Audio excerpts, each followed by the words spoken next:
Ano ba itong report ni Edwin Duque, ha? Malapitan? Saan ba ito? Abay, kung kahapon, Sister L, ay may pinasinayaan ang Pangulong Marcos na solar farm sa Nueva Ecija, ha? World's largest daw ito, ha? Ayan, Ay, oo, laka, yung kahapon. worth 200 billion na solar farm. Abay, dyan naman ngayon sa Bulacan, abay meron ding groundbreaking ng Buster Pump Project ng MWSS. Abay, pagka naitayo ba ito, hindi nakakapos yun ng tubig dyan sa Bulacan. Sa bagay, pagka bumagyo, sobra-sobra ang tubig dyan eh. Actually, kahit hindi bumabagyo, kahit regular days, may ilang area sa Bulacan ang baha. Ay, sinabi mo, ha? Ayan, naku, katulad dun sa Binyan ba yun? Anong lugar ba dyan sa Laguna?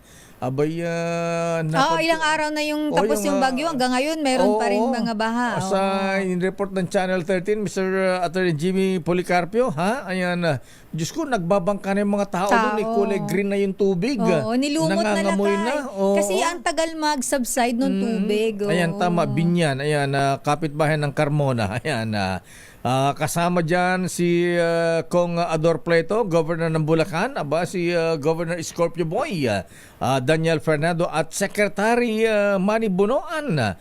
Alamin nga natin, ayan, gaano ba kalag itong pump project ito ng MWSS? Hindi naman tayo magkakaroon ng water interruption dyan. Malinis ba ang tubig dyan? Edwin Duque, please come in. Edwin. Mayor, kasama natin sila Congressman Ador Pleto. Mag-break dito sa si Kong Ador Kong. Live po kayo kay Mayor Mayor Macalba. Sama na signal mo, Ito po, ikot ka ng konti. Kita mo na wala na. Ayan, yan ang sinasabi ko eh. Anong line ba yan, ha? Ikaw, Lotto King, yung putulin mo na yung sablay natin ano dyan, linya ng telepono. Ayan, sayang effort eh, ha? Ganda-ganda ng mga report palpak yung mga linya natin. Nabibitin lagi yung Ayan, report. patawag nga si Engineer Abet Chua. Ayan, bigyan ng memo ito. Okay, Edwin, please come back. Hello? Ayun. Yun. Morning po, Apo. Ay, Apo Deo. Apo Congressman Si Adora Kong. Pleto. Ayan, Good morning, Kong. Ano ba? Good morning po. Nako, pasensya na po. Nandito kami sa bundok. Dito kami sa Sagaray. Nasa bundok ba kayo? Huwag nyo nagbayo sa bundok. Sa bundok. Mm-mm. Gagawa tayo. Ito yung pangarap ng mga kababayan natin for the next 86 years ago. Wala silang tubig na inumin. Dito nang gagaling yung water supply para sa Metro Manila at saka suburbs, yung kasama Laguna at Cavite. 95%. Kami mismo dito sila sa mga dumagat, saka yung mga taga-barangay San Mateo, sa Bigte, dito sa bayan ng Norsagaray, walang tubig na inumin. Binibili po, Apo. Opo. Deo, bumibili sila. Hala. Isang drum, 60 pesos. Tatlong drum ang konsumo bawat household. Wow. Kaya 180 pesos per day ang ginagastos ng mga mahihirap natin, mga dumagat dito, mga katutubo. Grabe. Kaya ngayon, sa wakas, blessing po kami ngayon dito. May pondo na po ito, binigay ng ating Pangulo na 150 million. Iakyat namin ng tubig, mga 8 kilometers po ito. May tubo na mga 8 kilometers na Wow. 1 foot diameter, almost 25 centimeters. May mga bomba, malalaki na booster pump na iakyat ang tubig doon sa taas para magkakaroon sila ng malinis na inumin. Ngayon lang sa kasaysayan ng buong Sagaray, ngayon lang mangyayari po ito. Wow. Yan lang. Masayang-masaya mga mahihirap, mga kababayan natin, lalo na yung mga tribu dito, yung mga dumagat. Kaya binigyan agad ni ating Pangulo ng pondo ito, binigyan ng instruction ni Secretary Bunuan.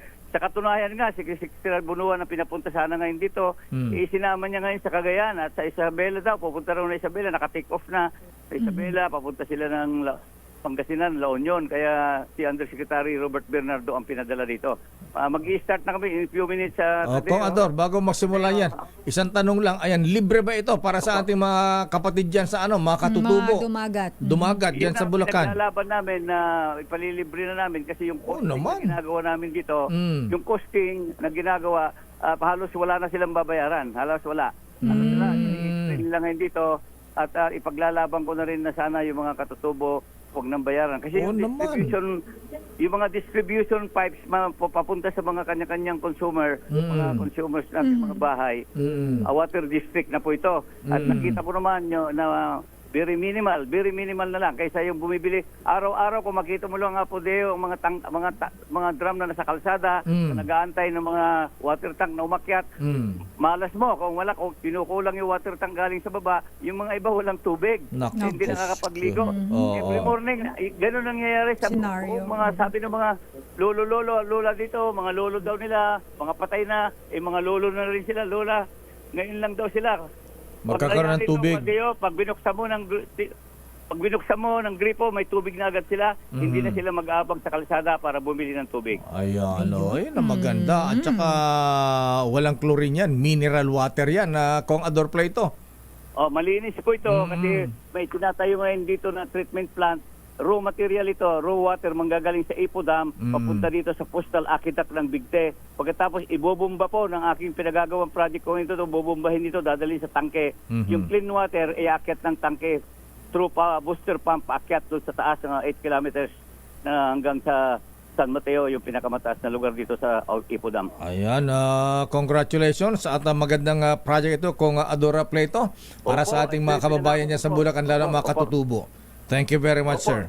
Nako, maraming salamat, Apo, Dio. Yes, sir. At Diyos sagina po. ayan, good luck, Apo. Sige, damihan niyo pa ng ganyan. Ayun mga kababayan nating walang supply ng tubig na maayos. Po, nakasaya sila ngayon dito. Masayang masaya. Daming tao ngayon dito po, Apo Deo. Ang daming tao at masayang masaya. Ayan. Nandito lahat ang government officials, governor, mayor, nandito lahat. At lahat ng mga taga-MWSS, mga water districts, saka mga residents dito, nandito lahat po. Ayan. Ngayon, sa bundok. Okay, congrats, Apo Congressman Adora Plato, sir. Ayan.